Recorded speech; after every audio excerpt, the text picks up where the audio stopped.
Khususnya batik telah merambah juga ke kalangan muda dengan berbagai kreativitas corak maupun motif produk batiknya. Tidak hanya sebagai bentuk melestarikan dan mengembangkan warisan budaya, namun juga sebagai upaya memperkokoh diri menghadapi tantangan dunia usaha. Seperti yang dilakukan oleh perajin batik muda asal Kulon Progo Daerah Istimewa Yogyakarta yang berupaya mempertahankan eksistensi usaha tradisional dengan terus berproduksi sembari memasukkan ide corak tambahan pada produksi batiknya.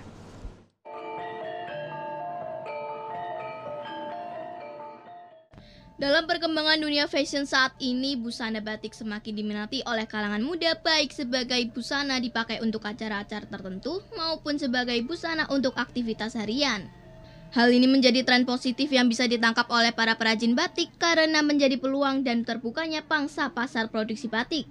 Seperti yang dilakukan oleh Dairi Faras, salah seorang pelaku usaha batik dari kalangan anak muda asal Lendah Kulon Progo DIY, mampu merintis dan mengembangkan usaha produksi batiknya hingga saat ini.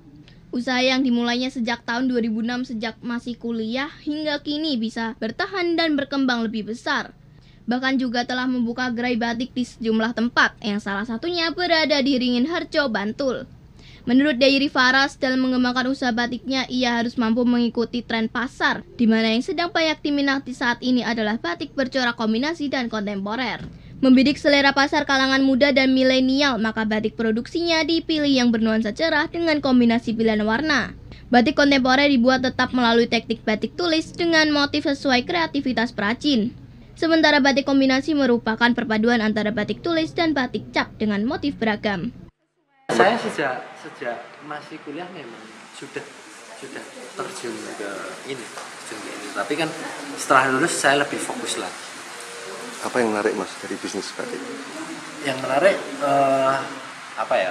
kalau bilang menarik itu memang tantangannya lebih ada lah, karena kita kan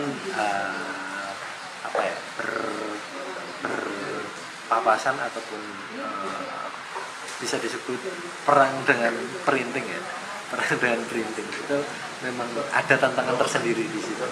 Paling laku ya kebanyakan batik kombinasi, Pak. Batik kombinasi kan harganya yang terjangkau, merakyat, sama ada juga yang meminati yang lebih mahal kayak gitu, ada juga yang seperti batik kontemporer tulis itu.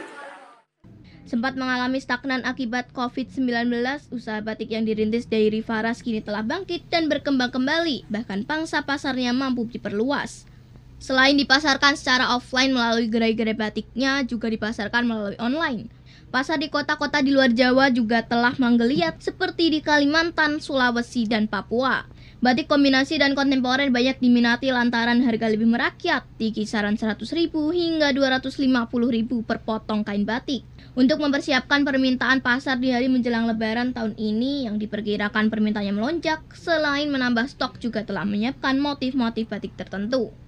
Demikian, Marco Laras dari Bantul melaporkan.